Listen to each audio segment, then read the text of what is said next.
Segundo Reinado de 1840 a 1889, parte 2. Bom, o motivo dessa aula vai ser justamente a gente tentar agora. Na aula passada nós vimos o cenário interno do Brasil durante o Segundo Reinado, e agora nós vamos começar a pensar o que é o Brasil no Segundo Reinado, mas pensando nas características que ele desenvolveu em relação à sua relação com outras nações, né? Ou seja, as relações internacionais. É importante perceber que esse é um momento que basicamente é um momento de formação do que seria uma nação, né? E que vários outros lugares do mundo estão fazendo a mesma discussão, né? Então, basicamente o que estava se pensando tanto no Segundo Reinado era a construção de uma identidade nacional, né? Do que era ser o Brasil, né? Assim como acontecia a mesma coisa com a Argentina, né? Se perguntava o que era ser argentino, no Chile, o que era ser chileno, no Paraguai, o que era ser paraguaio. Então, é um momento de formação das nações na América Latina. E é interessante essas relações que vão sendo estabelecidas do Brasil com outras nações, justamente porque ela meio que coloca essa formação da nação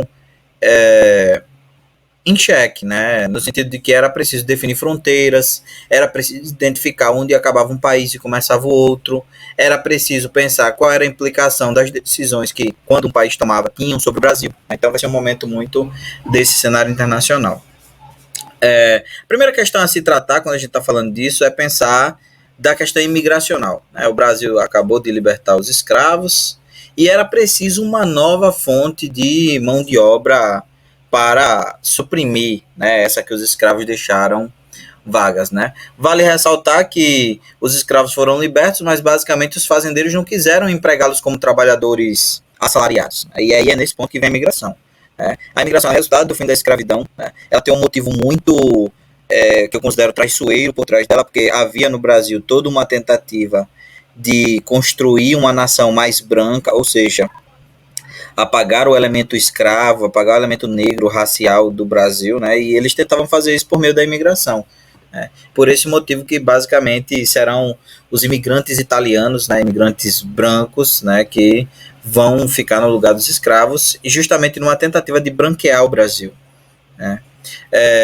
Para atrair esses imigrantes, criava-se uma série de atrativos, principalmente relacionados à questão de que quando chegassem aqui eles teriam terras, que eles receberiam condições de vida mais favoráveis, que parte da produção seria direcionado ao enriquecimento deles. Então, criava-se muitos atrativos, embora quando chegava-se aqui, o imigrante acabava se deparando com uma situação que não era tão como foi dimensionada por aqueles que os convidaram para virem até o Brasil. Principalmente porque, às vezes, as viagens elas eram feitas para ser pagas depois. E aí, quando você chegava no Brasil, você já chegava endividado. E os próprios cafezais, né, a própria economia cafeeira, construiu suas formas de fazer com que o imigrante ele acabasse cada vez mais endividado e ele não conseguisse ter um padrão de vida melhor do que aquele que eles tinham na Europa. O outro cenário internacional que deve ser pensado são as relações que o Brasil desenvolveu com outras nações na América Latina, né? E o primeiro conflito que a gente pode dizer que o Brasil se envolveu chamado de Eurípides de Rosas.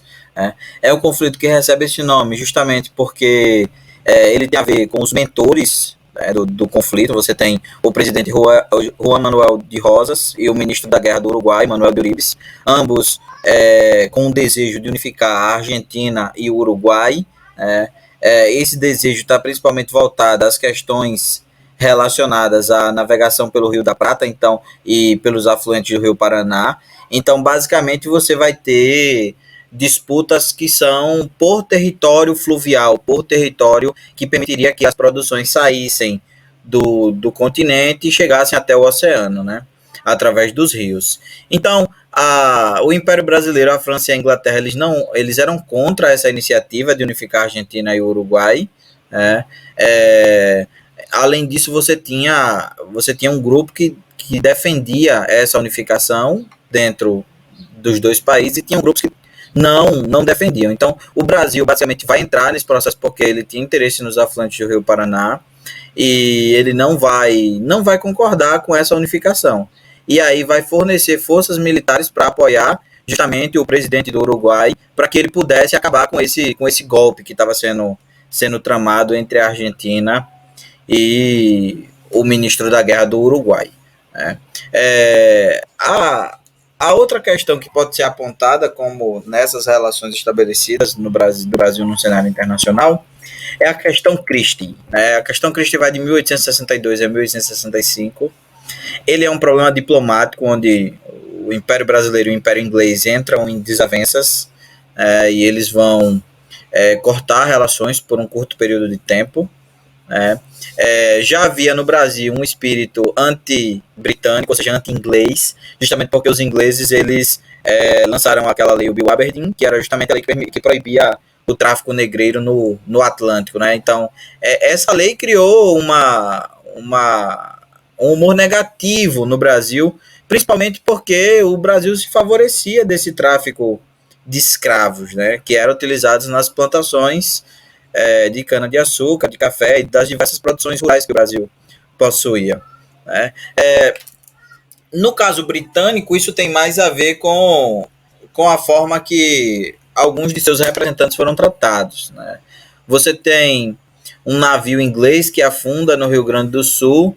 No entanto, quando a Marinha Inglesa é acionada pelo governo brasileiro para vir verificar o seu navio, que tinha naufragado, eles percebem que parte da carga foi saqueada. Né? E isso vai causar um desconforto da coroa inglesa em relação ao Brasil, que, por serem aliados, deveriam ter protegido a carga do navio naufragado. Um outro evento que vai haver é chamado de o incidente do HMS Forte.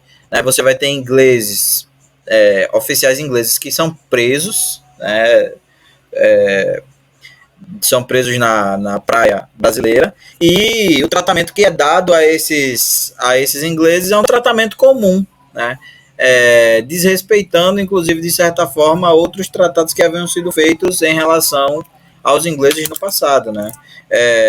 Eu percebo que o que você tem aqui na verdade, de fato, desentendimentos que se dão pela própria extensão que o país possuía. Né? O imperador não consegue coordenar todas as atividades que o Brasil desenvolvia militarmente. Né? E também pelo fato do próprio Império Britânico não aceitar esse tipo de coisa de um aliado. Né? Então, você tem aí o corte das relações entre a Inglaterra e o Brasil durante 3 anos. Né? E aí, nós podemos falar também da guerra contra a Aguirre. Né? Esse é um conflito que basicamente ele vai se desenvolver em torno de disputas internas do poder no Uruguai. Né? Você tem uma guerra civil entre os colorados e os blancos, os 2 partidos políticos, um com classes mais liberais, comerciantes, militares, e outros com pertencente a grupos mais tradicionais, como grandes fazendeiros. Então, eles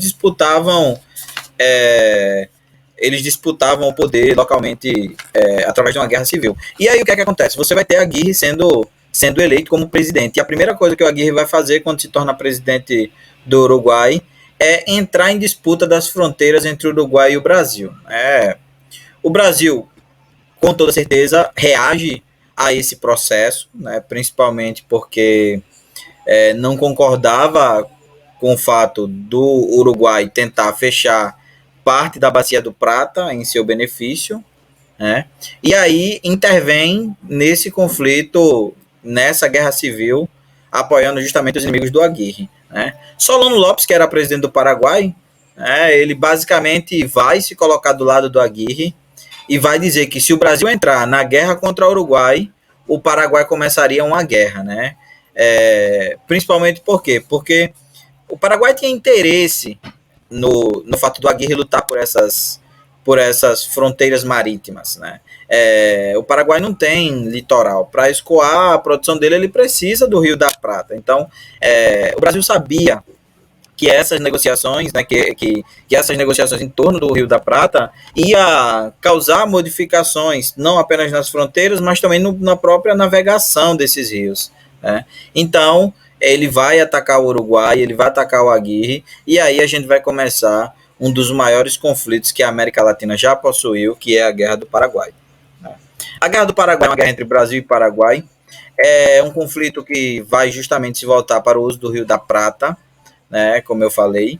Esse conflito vai durar 5 anos, mas em compensação ele vai basicamente marcar a morte de quase todos os homens paraguaios, né? Principalmente por quê? Porque o Solano Lopes ele adotou uma medida em que qualquer pessoa que fosse capaz, qualquer homem que fosse capaz de segurar um rifle e montar em um cavalo, deveria servir ao exército, né? Justamente nesse conflito da Guerra do Paraguai.